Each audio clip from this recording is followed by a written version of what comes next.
Moving on now, the Indian government has made a big U-turn on the visa that was granted to Germany-based Chinese rebel and Uighur leader Dolkun Isa. India has now denied him a visa to visit Dharamshala, with senior officials of the Home Ministry telling India today that the Chinese dissident leader misled Indian authorities for applying for a tourist visa.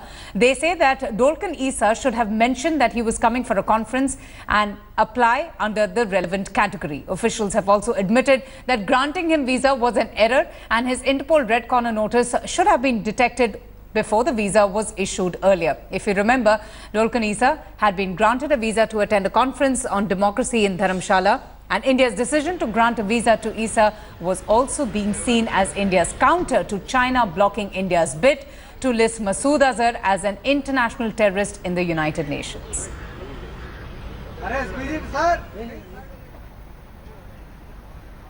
Well, I'm very sorry for the Indian friends, because I got a lot of email and a lot of message from the India supported for Uyghurs. They are really expecting me to visit India. I'm very, very sorry I cannot make this visit, this trip to the India.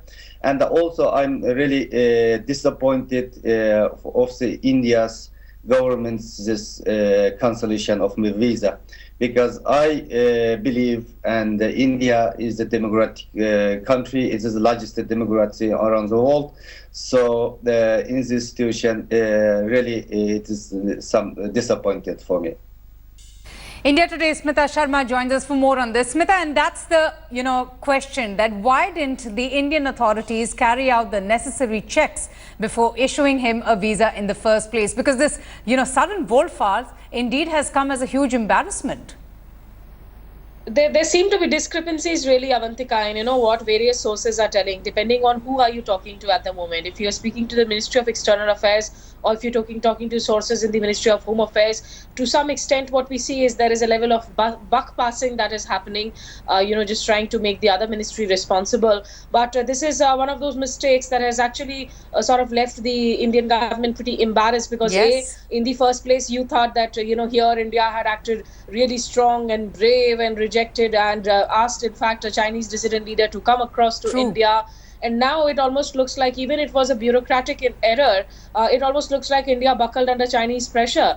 But at the end of the day, remember, you already have a Tibetan, in fact, government in exile in Dharamshala, something that irks the Chinese beyond words.